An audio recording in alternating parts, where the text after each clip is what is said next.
Dr. Abdie Kazemipur is professor of sociology and the Stephen Yaroslavsky Chair in Culture Change at Memorial University.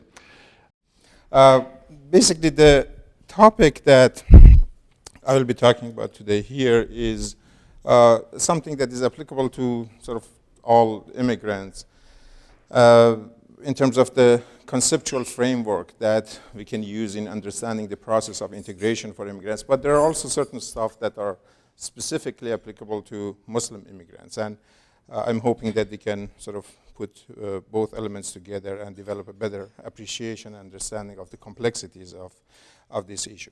Let me start with saying a word or two about the two sort of elements in the title, in this perhaps strange title that I have picked for my presentation.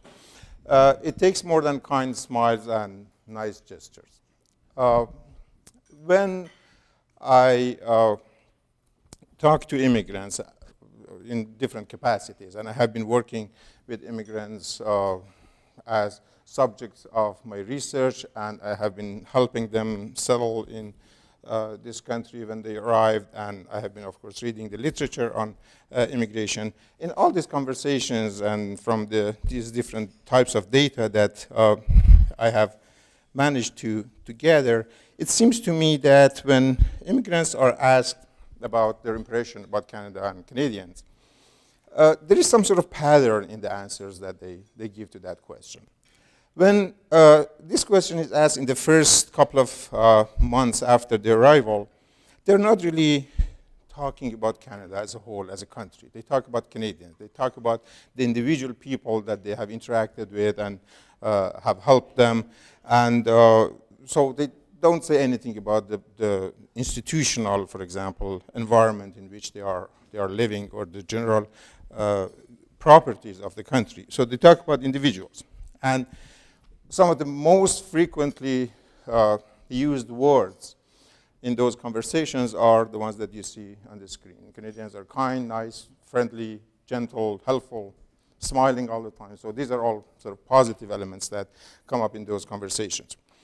Ask them the same question a few months down the road, and you will get the same set of answers, but this time they are qualified a little bit. For whatever reason, those experiences and interactions tell them that Canadians are kind, nice, friendly, pleasant, helpful, but in a particular way.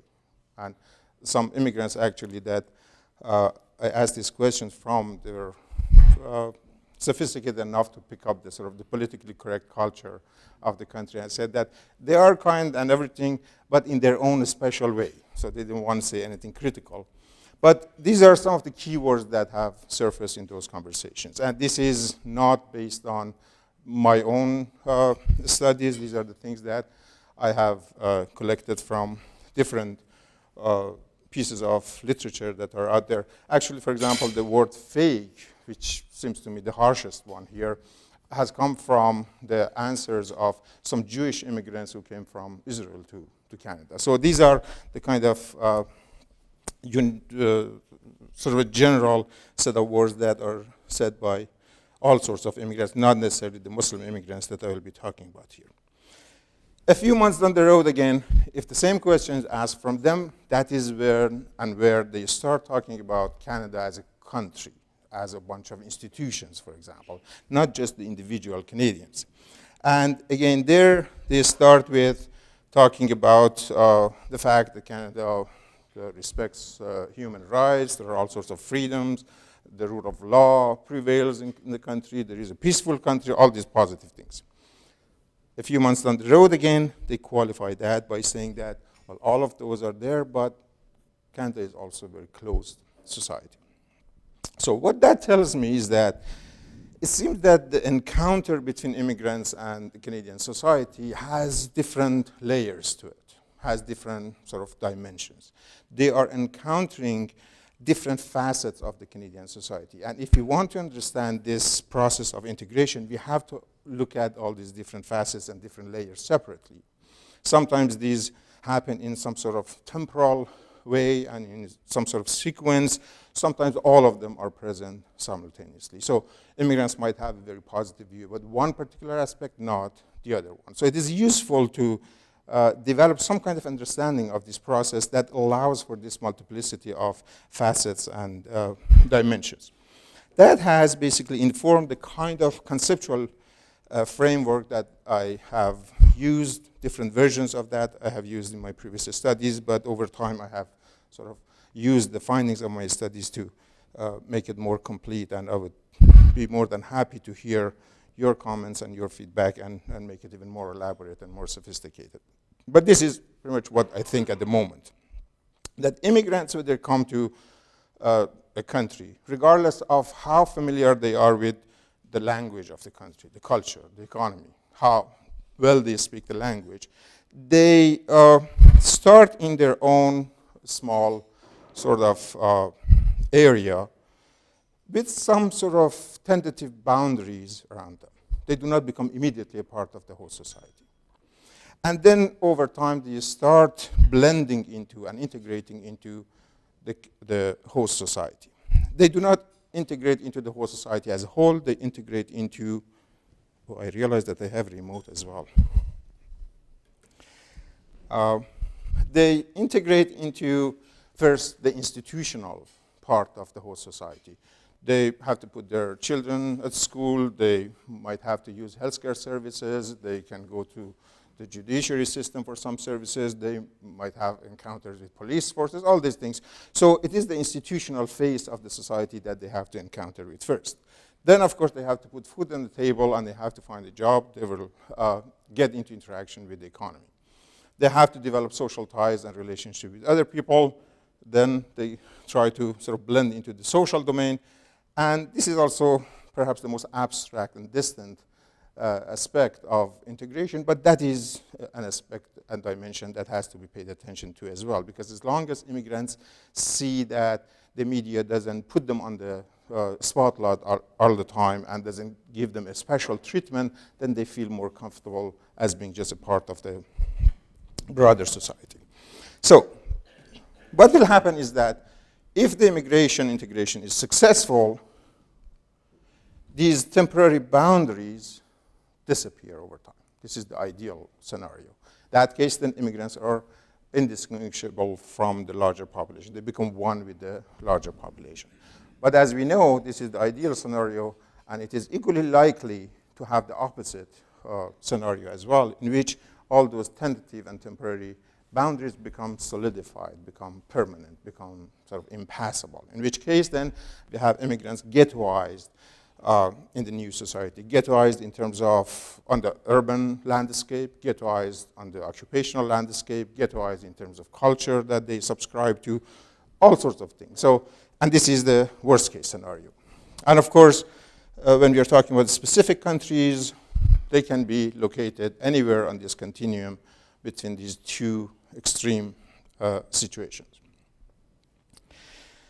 So this is the conceptual framework that I use in addressing the issue of integration of immigrants and particularly in this case, Muslim immigrants. Now, the second element in my title, the focus on Muslim immigrants. Why such a focus is needed? But the easy answer is that because such a focus is already there. We don't have really to make a justification for it. As you can see in this coverage of Muslims' experiences in Canada, it was, I guess, published back in August last year. There are many, many similar pieces that you can find in the media about this. It seems that there is a higher level of sensitivity towards Muslims, and there is already some sort of attention, maybe more than what Muslims like to have, that attention on Muslims. This is not just sort of a media thing or something that is created by the media. It is something that has been a subject that has been serious enough to for the academics to pay attention to. If we just look at the past decade, we will see there is a huge number of studies that have been published on this issue just in the past year, and this is just a very, very small subsample of some of the works that are out there. What is the reason for this special attention and focus on Muslims? One reason is a very, what I call, innocent reason. that very natural thing. It is a demographic reason. That is a reflection of the fact that the number of Muslim immigrants that have arrived in all of these countries, in Western Europe, in Canada, in US, in Australia, has been increasing quite rapidly over the past 20, 30 years. And just in the case of Canada, you'll see that the proportion of Muslim immigrants within the whole immigrant population has gone up from something around 2% in the 1970 to about 20%, tenfold increase. And when such an increase happens in such a relatively short period of time, regardless of who these immigrants are and what kind of cultural background, national background they're coming from, whether it is Muslim immigrants or Chinese immigrants from Hong Kong or Southern Sudanese Christian immigrants coming after the conflicts there will always be a sort of a huge response to this. There will be some sort of heightened sensitivity around those immigrants. So, and the reason that I call it innocent and natural, because normally this dissipates over time after they become a part of sort of landscape and people get used to these new faces around them.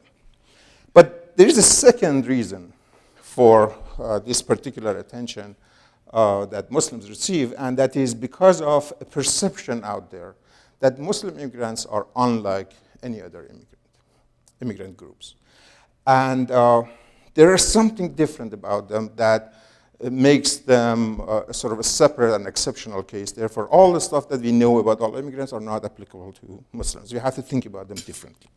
I have called this the perception of the Muslim exceptionalism, or exceptional in this case with a negative sense of the word.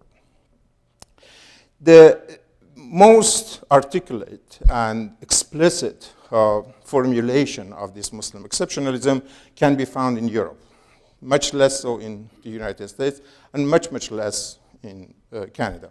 So I have taken some elements from the discussions that have been happening there in Europe to just show the different elements of this so-called Muslim exceptionalism as a perception.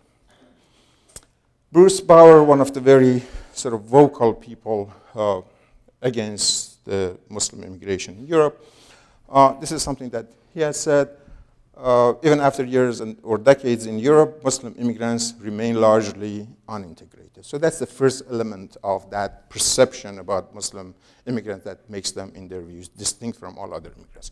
They remain unintegrated.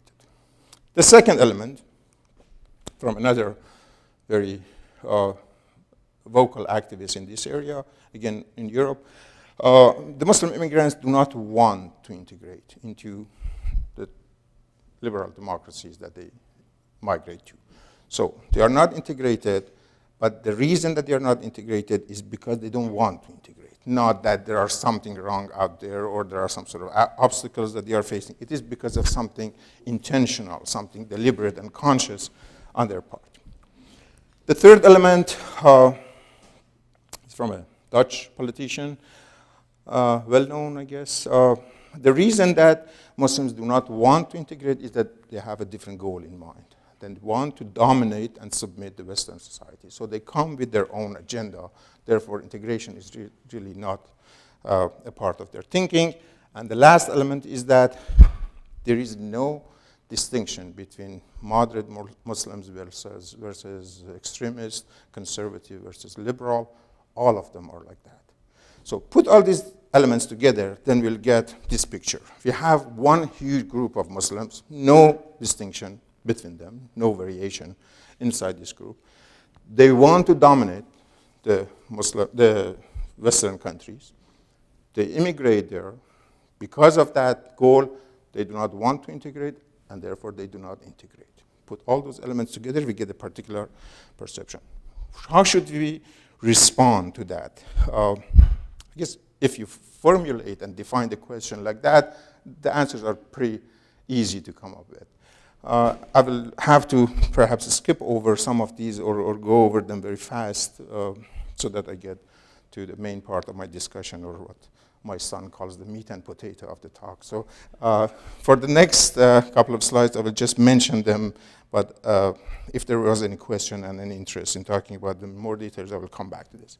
One suggested solution has been, well, if this is a problem that Muslims have, the easy solution is to get rid of Muslims. How stop any immigration from Muslim countries, and those who are here, send them back. This is coming from an American source. This is coming from a European source. We have someone in Canada who is also campaigning for that. And interestingly enough, this is Dr. Salim Mansour, who is a political scientist at the University of Western Ontario, a practicing Muslim, a devout Muslim, a Muslim immigrant himself, but he thinks that it's not a good idea to have more Muslims around, and immigration from Muslim countries should be stopped. And you can tell that I'm very happy that nobody has listened to him, otherwise I would have been here today. Okay, the second one, some people have tried to be a little more fair and open-minded, said, well, there's nothing wrong with Muslims. The poor kids had just to deal with what was given to them, which was their religion. So if we can somehow question the credibility of that religion and weaken the influence of that religion in the minds of Muslims, that would take care of the problem as well. So there are a whole bunch of things, studies, books, reports, presentations, that are basically speaking to that effect, that just focus on Islam. And there are lots of things to say about these guys, but in the interest of time, I will just leave it at that. The third response has been that, and this is coming from some of the sort of people with Muslim background, and they have tried to make things better for themselves and everybody else. They have argued that there are bad elements and good elements in Islam, so let's try to identify those bad elements and get rid of them, then all is left is good and we won't have any problem.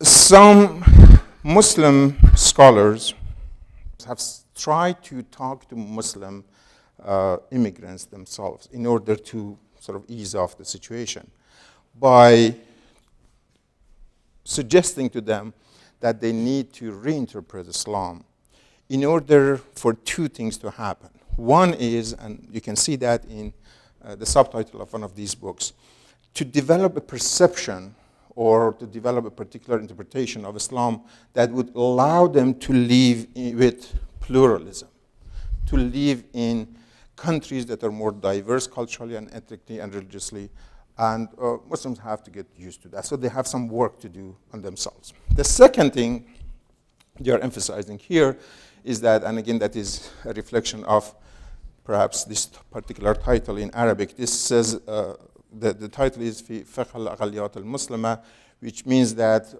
a different type of jurisprudence is needed in order to deal with Muslims who are living in other countries as minorities. And that, again, their thinking has to change. It is different. This situation is different from when in their home countries they were living as a part of the majority. So they have to make that transition, and they have to also to learn to live with more diverse population. So some of these folks are also working on that front, which is generating a lot of very, very interesting debates and discussions. So what is wrong with these? One problem with these sort of responses and these approaches is that you can see that there is almost no historical element in this. They haven't learned anything from the history. They haven't learned, for example, anything from the similar experiences that the Jewish immigrants had, the Catholic immigrants had. So basically, it is an ahistorical type of perception. I have talked about this somewhere else, and I guess there are a couple of YouTube videos available that in which I have gone into more details about this. If you were interested, you can consult with those. Today, I want to spend more time on the second problem, which is the fact that a lot of these discussions are sort of univariate analysis, single variable analysis of the situation, and they refer everything back to religion, Islam, as the source of the problem, and they, of course, try to start every solution from there as well. So I want to show that there is more into this picture than just the implication of a particular faith or religion. So the conceptual framework that I talked about at the beginning, when I use that and apply it to the issue of Muslim immigrants, and then try to look at different countries to see how the situation is and how they vary, they differ from each other, this is basically what I get. I have looked at Europe as a whole, and I know that there is a high level of simplifications that I'm doing here.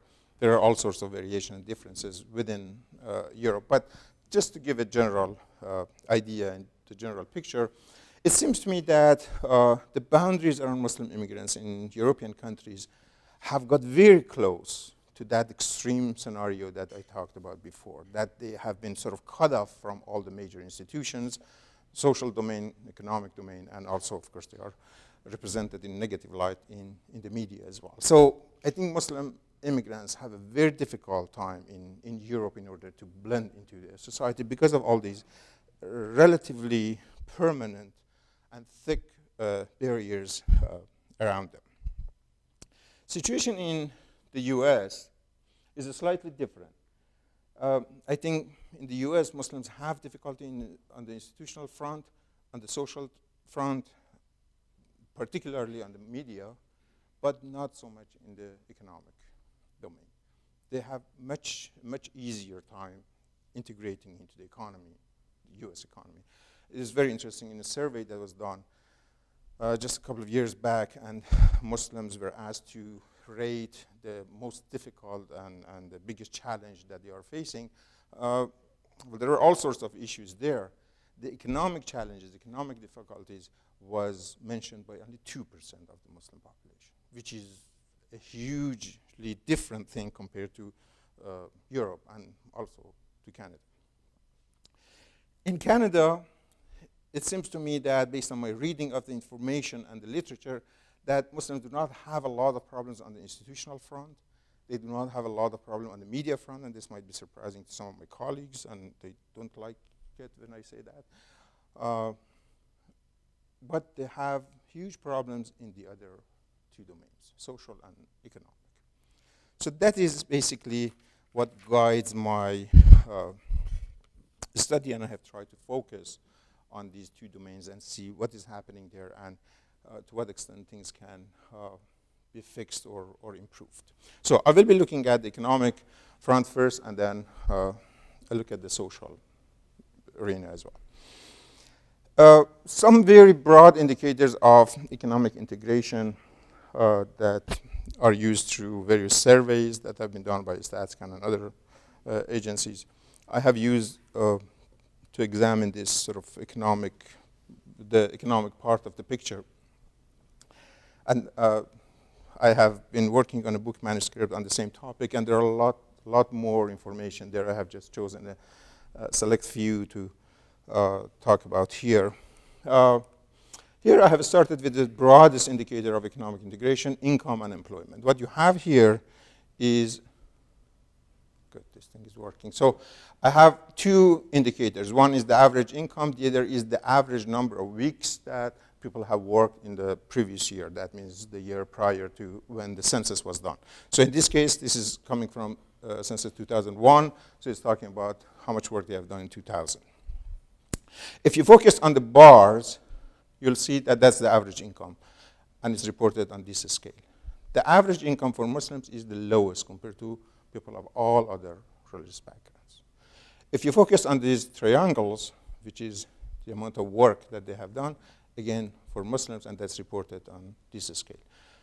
The average number of weeks that they have worked is the lowest for Muslims. A different economic indicator, poverty rate. And I'm using here the StatsCan low-income cutoffs. Again, compared to all these other religions, people of Muslim background have the highest poverty rate, and it's close to 50%, which is huge. Then I try to sort of refine the picture a little bit by looking at not just Muslims as a whole, but Muslim immigrants, non-immigrants, immigrants from different sources, different immigrant generations, all these things. So in the next one, I have sort of broken down the same rate that was reported for Muslims by these different categories under Muslims. So we have Muslim immigrants, first generation, second generation.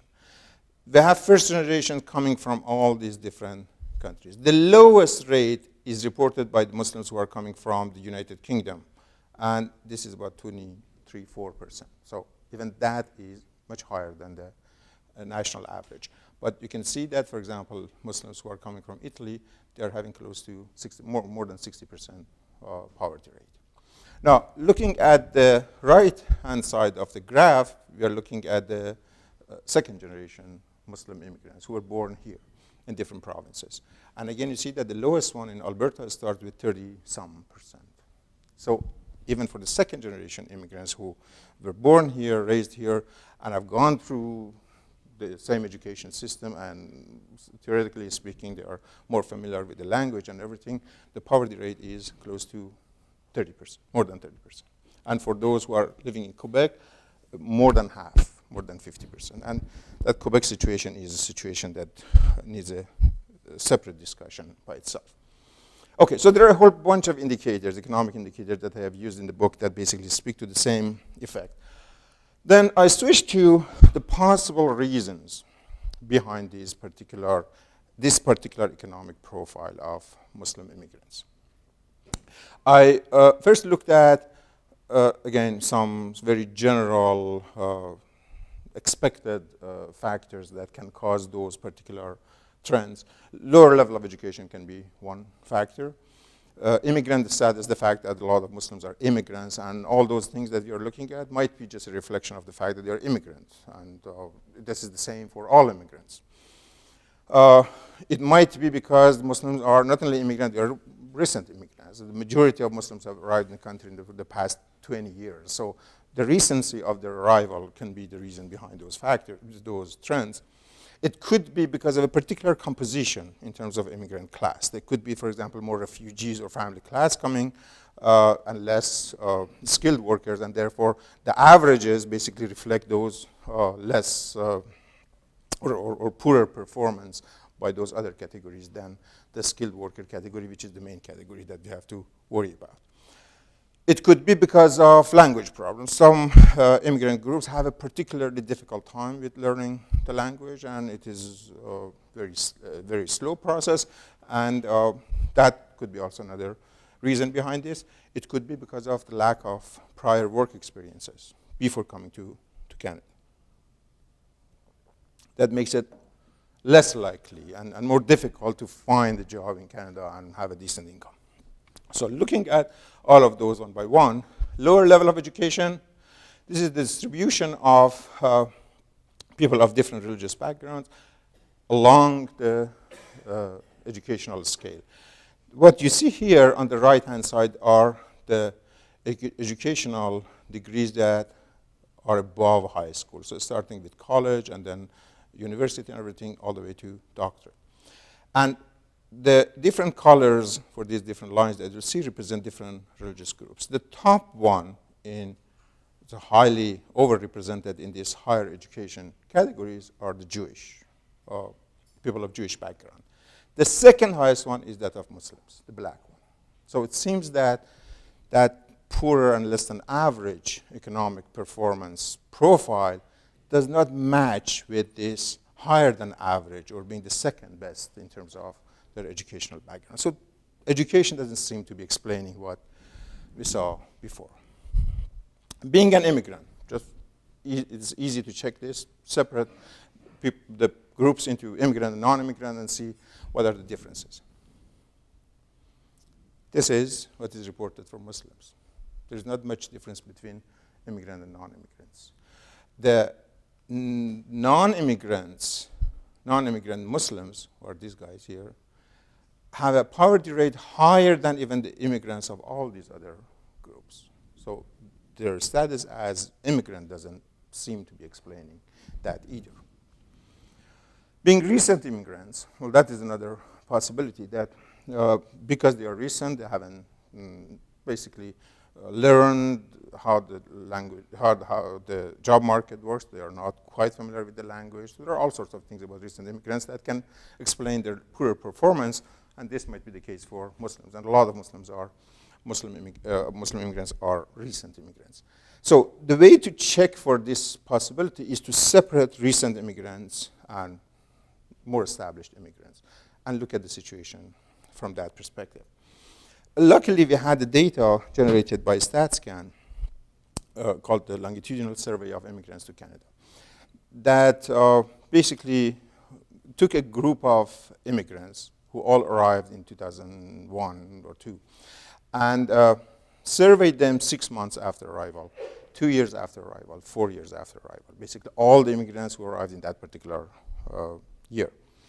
And this is a very rich data that can tell us a lot about what was happening with these immigrants, all immigrants, in the first few years in the country, which basically are the years that will shape the image that they have and the perception that they have about the country.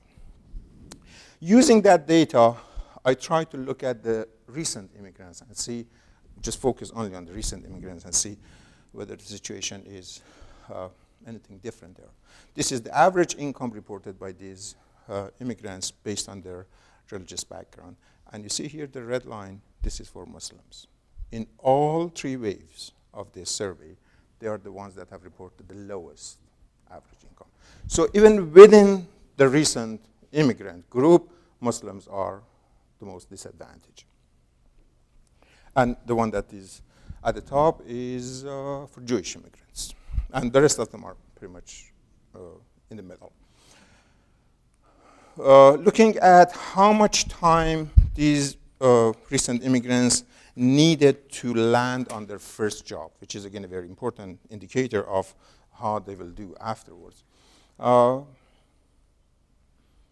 Muslims needed the longest time, close to 9 months before they are employed for the first time in Canada, compared to things that they had here. For example, for Eastern religion, it was 4.5 months, so twice as much almost. It took them twice as much to have their first employment. So being recent immigrant, again, this tells me that that is not probably a big factor in the trends that we just saw. Is it possible that because of overrepresentation of the refugees and maybe family class immigrants among Muslim immigrants, that is just pushing the average down?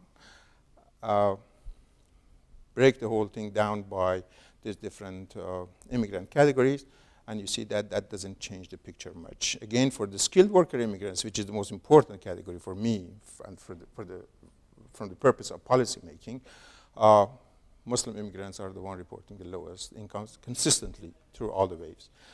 Family class immigrants, the same. Refugees are in the middle. Business class immigrants are the highest. And as we know, the business class immigrants are very small. They do not really need to engage into the economy because of the money that they bring with them. Sometimes the economy needs to engage with them to benefit from their presence. So for me, these two, and particularly this one, the skilled worker, is the most telling part of this image. So it seems that the immigrant category also is not explaining the situation that we just saw. Language barriers. These immigrants were asked, the immigrants surveyed in longitudinal survey, were asked what is the biggest challenge that you have faced. And they have listed a whole bunch of them. All of them reported the economic challenges, finding an employment as the biggest challenge or difficulty, followed by language problems. When we look at the breakdown of that by religious background, Muslims are the ones that report the highest level of, or the highest proportion of people that have had difficulty with finding an employment. If language barriers are the factor explaining this, we should see when we look at the distribution of those who have cited language barrier as the challenge, as the biggest challenge, it should match very closely with this one. But see, it's quite opposite. Muslims are the lowest in terms of the percentage of these groups who have difficulties with the language. Apparently, they have not included myself in this survey, otherwise the rate would have been much higher. So again, the language barriers don't seem to be explaining or to match with the kind of difficulties that they are facing in the economic arena. Moving on, lack of prior work experience. Can that be a factor. When we look at this, broken down by gender, there's something interesting that shows up. That for male immigrants, there's not much variation in terms of whether they have worked before migration. Of course, if they hadn't worked, they wouldn't have qualified to immigrate to Canada. So that is, and most of them are sort of principal applicants. So for men, it doesn't vary much. For women, there are two groups, Muslims and those of Eastern religions background, that are very distinct. These women haven't had, at least 50% or 60% of them haven't had any work experiences before coming to Canada. And therefore, it is quite possible that what they are experiencing in the new country is the reflection of that lack of prior work experience. And if that's the case, then that can explain why the average employment rate is lower for all Muslims. That means that it is the rates for women or female immigrants that is pulling down the averages.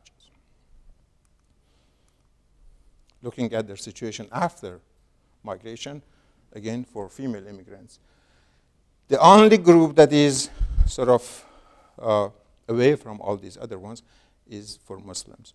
The Eastern religion female immigrants that didn't have, or 60% of them didn't have any work experiences before, they have managed to find employment after arrival. So for them, it hasn't been an issue.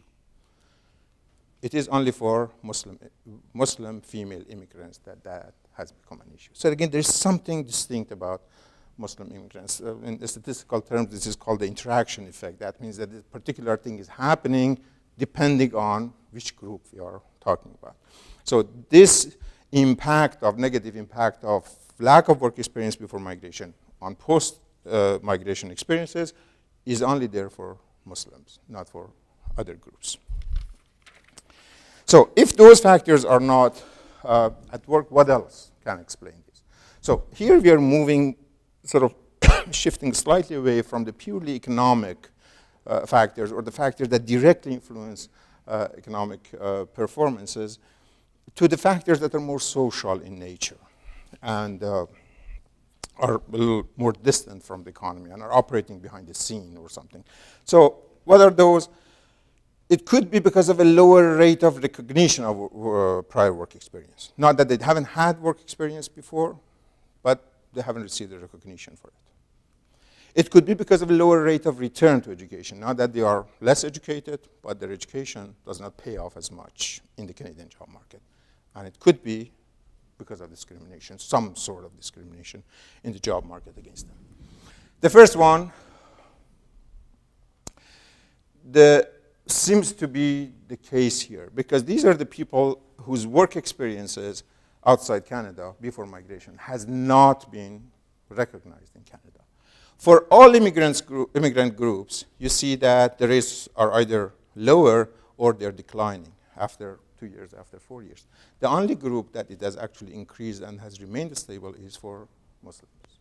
So all immigrant groups of other religious backgrounds, when they come to Canada, their prior work experiences do not get much recognition, but over time it becomes better. They manage somehow to get them recognized, not in the case of Muslims. So that seems to be explaining a little bit of, or being consistent with the kind of trends that we saw before. A possible lower rate of return to education. This is just showing the sort of a bivariate distribution. These are the different degrees, educational degrees, and this is the average income reported by people of these various religious backgrounds. And the lines that you see here are sort of exponential line that are sort of a rising exponential line, which is a good news. That means basically that the higher degree that, or university degrees that they have pay off much more than a similar number of years of education, for example, in pre-high school degree, which is a good news. This is for the first wave, that is 6 months after the arrival, and the reason that the numbers are quite low, the average income reported, is because after 6 months, a lot of these folks probably haven't had any jobs, or they had to work in sort of low-pay jobs. After 2 years, all of them jump up, which is good news again for immigrants in terms of immigrant integration. But what you see has changed is that now Muslims are the lowest group.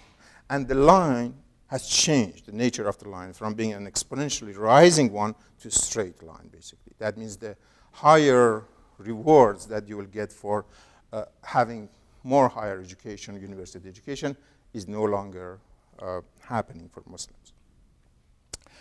In the third wave, another change happens there. Now, of course, all of them are higher, which is good. The exponential nature of the line is there still for a lot of them. For Muslims, that straight line that you had before now is turning into a negative exponential. That means that it is plateauing, or perhaps if we had more data after the third wave, it might show a decline even. So this is basically showing that not only that having a higher degree not only doesn't pay you more, it doesn't pay you much, and in the future it is possible that it might pay you even less, a disadvantage, if you are a Muslim and highly educated.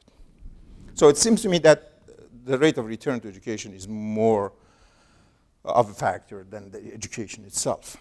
Possible discrimination, that is probably, as I'm sure you would appreciate, is probably the most difficult topic to demonstrate and to talk about. The only reliable, the most reliable way to say whether discrimination exists or not is for those people who have done it to be courageous enough to step forward and say that I have done it and I will do it again and I'm proud of it. And we haven't had enough courageous people around to do that yet. So we have to approach this from all the possible angles to see what we can. We can get close to it, but not quite there. So the very simple way of measuring whether discrimination is there or not is to ask people whether they feel they have been discriminated against, which is the least sophisticated way of doing it. But it's part of the strategy. The same survey has asked all these different immigrants about this, and it has asked them whether they feel they have been discriminated against because of their religious background, because of their culture and ethnicity, because of their race, a whole bunch of things. And it is interesting that, well, for Muslims, the discrimination based on their religious background is the highest. With all those other ones, for Muslims, it is not the highest, but it is the one that is increasing quite rapidly. So it becomes the highest after the second wave and the third wave. Here, you see quite the gap that is there between Muslims and all these other groups. And it is interesting to see that this is reported for the skilled worker immigrants. Those are the ones that are coming through the point system and everything. And they are the ones that are most likely to be employed and to be working. And they see between wave 2 and 3, which is just 2 years, they see an increase of about 2%, more than 2%, in the number of people who think that they are discriminated against. But like I said, this is not really a very sophisticated way of measuring discrimination. And it's not wise to rely only on one data source for that. So I have looked at other data sources that have talked about this. There's another survey that is done on Muslims and native-born Canadians, and the same question is asked from them whether you think that there is some discrimination going on against Muslims in general, and you see that something close to 35 and 30, about 65% of Muslims think that they are either somewhat or very worried about discrimination against Muslims. This is some confirmation for the previous one, but again, you have to keep in mind that these are Muslims speaking, and they can very easily say that we are being discriminated against as a cover-up, as a justification for their lack of trying hard, for the lack of sort of organization, lack of planning, or anything of that sort. So it's not quite the same as hearing this from other people. Luckily, in this survey, the same question has been asked from the native-born Canadians as well. And their answer could be a little more convincing in terms of what's going on against Muslims. Interestingly enough, the native-born Canadians seem to be even more prepared to admit that there is some kind of discrimination going on against Muslims. This is the proportion of native-born Canadians who have said that Muslims are occasionally or often subject to discrimination, And if you look at the numbers, there is about 35% here and 40 here, 75% compared to 65% of Muslims.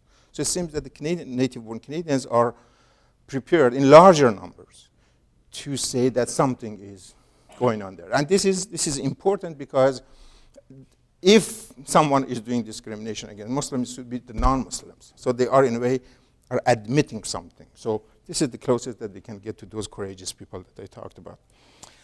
But even that might not be very reliable because some of these folks, as you remember all the sort of initial adjectives that immigrants were using to refer to Canadians, they are nice, kind, pleasant, and they don't want to say anything mean, and they will try to show sympathy towards others. And they might be sort of the ones that like everybody else, and therefore they want to say something positive about them. I thought it would be more accurate if we break this down by whether these people like Muslims and Islam or not. That would refine the picture slightly more. And that is what that survey allows us to do.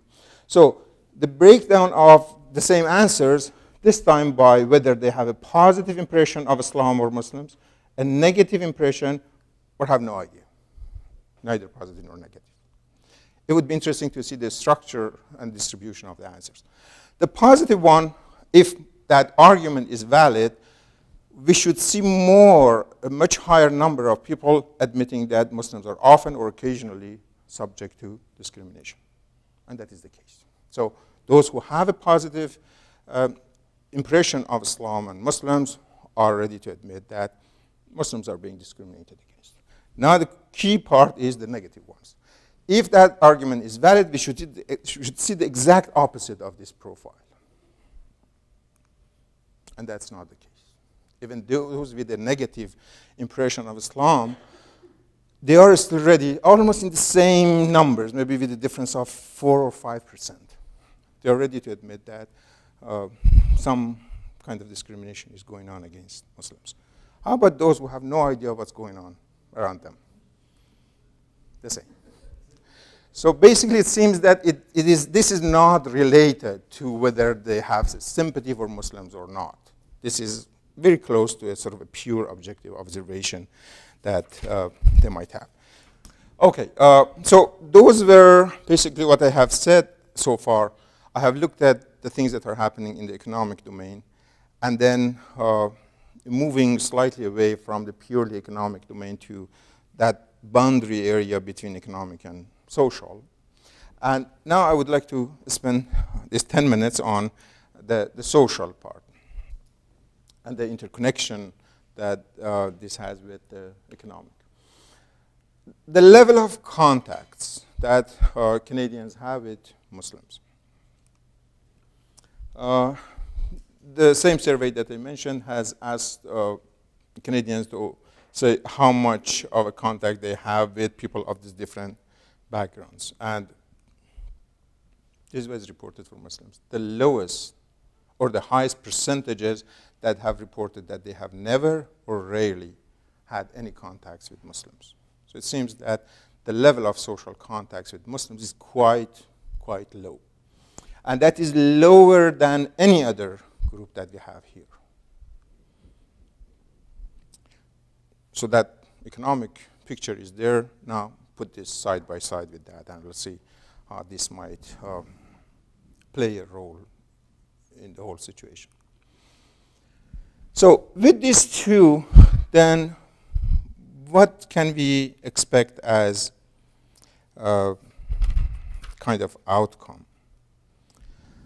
I would say that the Muslim exceptionalism, that concept that I mentioned at the beginning,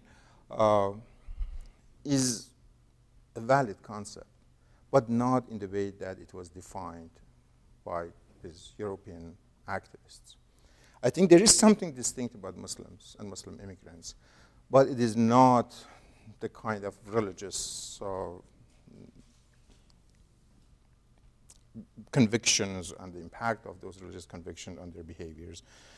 That is the issue. I think it is more in the area of socio-economic profile of Muslims. Now,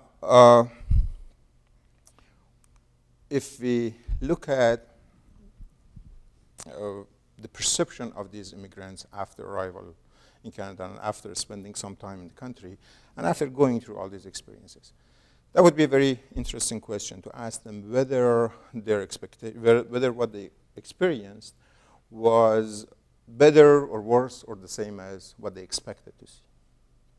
And what you see here, which is again the good news, is that after 6 months, 2 years, 3 years, 4 years, the lines are all rising. So that means the experience has become even better than what they expected to be. Where are Muslims here? They are the only group.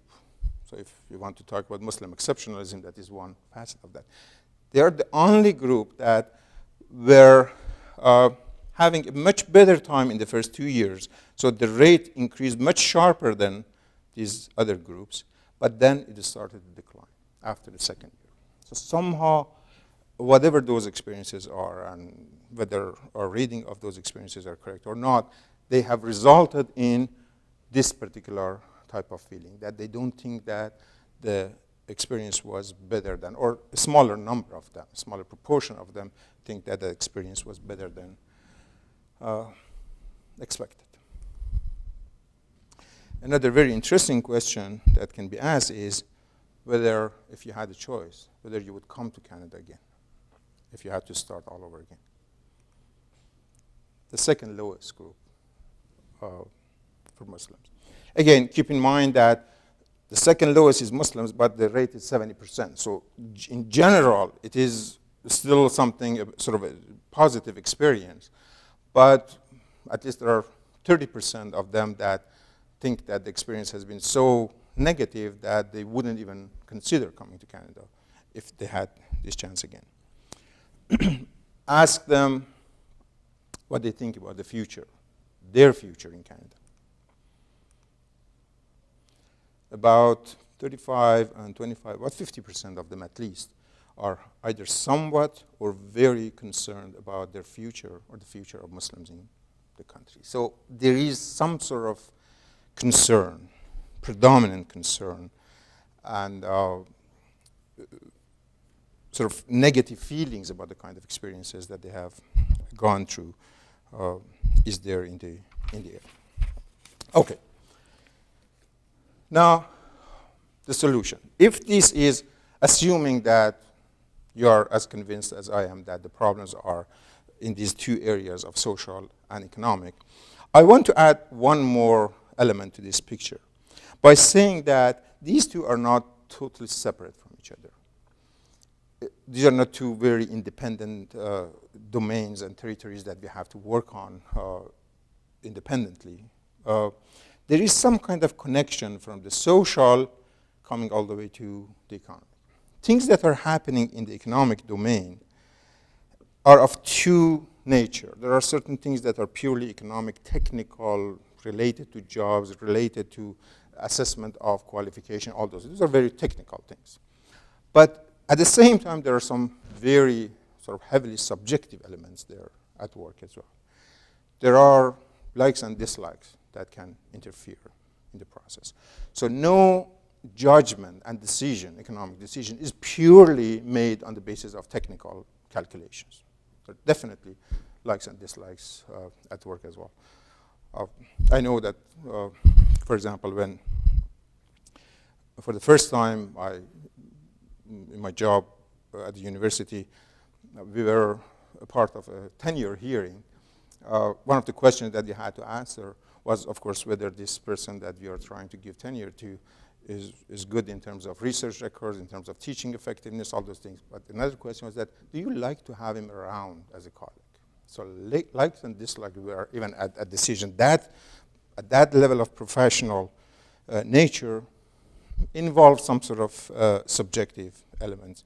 And if we fix problems there, then there is a possibility that we can fix things in the or make them better in the economic domain as well. Here is some of the very basic evidence that I think speak to this particular influence of social on economic. The connection between the concern that Muslims have about the possibility of unemployment and the concerns that they have about their future in Canada. Those are directly related to one another. If those economic experiences are more positive, the level of concern drops significantly. So you see that these lines are just going up systematically. The more they are concerned about employment issues, the more they're concerned about their future in Canada. The second one, if they have had bad experiences, and bad experiences mean the exact sort of wording of the question is that, have you had any bad experiences due to your skin color or religious background or ethnic culture or anything of that sort?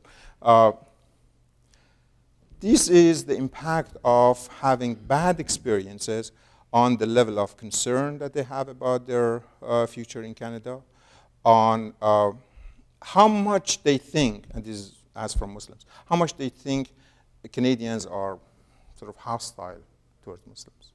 If they have had bad experiences, larger number, close to 70% of them are prepared to say that some, many, or most Canadians are hostile towards Muslims. If they have good experiences, of course, this would be opposite, this would be reverse. Interestingly enough, if they have had bad experiences here in Canada, they also have a negative judgment about Canadian foreign policy that doesn't affect them. So here, if they've had bad experiences, they all of a sudden, you know what, Canadian foreign policy is too pro-Israel as well. So whatever is out there is seen in a negative light, and therefore they lose their attachment and their interest in whatever Canadian, even if it is affecting the countries that are 10,000 kilometers away. The level of contact. The more Canadians are in contact with Muslims, the more they are likely to develop a positive impression of Islam. So the positive impression of Islam increases with the increased level of contact that Canadians have with Muslims. The more they are in contact with Muslims, the more positive their views and their impressions about Arabs.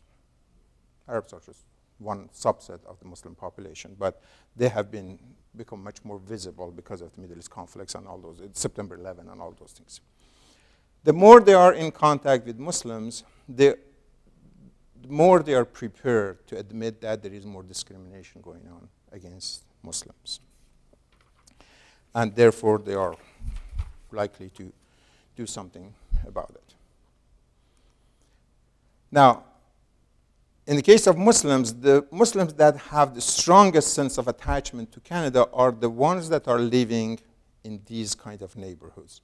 In neighborhoods with native-born Canadian being the majority of residents, and the ones that have friendly relations with these Muslim immigrants.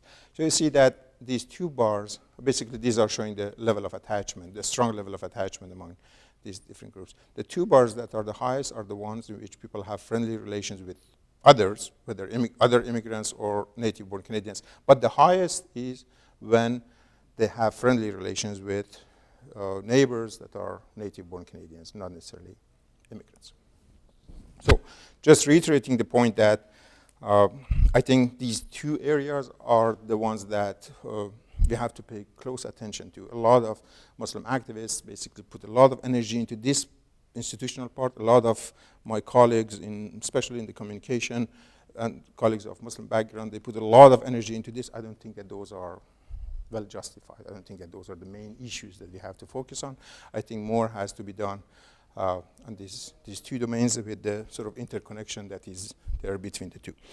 Just I finish with saying that, as some of you know, there is a nationwide research project that is currently going on. Called the Pathways to Prosperity. And this is a project that has received some funding from SHERC, but is beginning to study the same issues related to sort of integration of immigrants. Part of the job of that Pathway to Prosperity project is to develop new research projects involving people in the academia and also in the community and policymakers. One of those projects that we have called the Pan-Canadian Comparative Research Project is about exactly this. It is a project about the connection, interconnection between things that are happening in the social communal domain and things that are happening in the economic domain for all immigrants in all different cities and provinces, not necessarily focusing on immigrants. I'm involved with this project and have suggested sort of the first version of it to the folks that are interested. And if there is anybody in this room that is interested in working on something related to this project, I would be more than happy to hear from you afterwards, because we are in the process of sort of seeing how much interest is out there and who can participate and contribute to the project in order to make it a sort of a bigger and full-fledged proposal.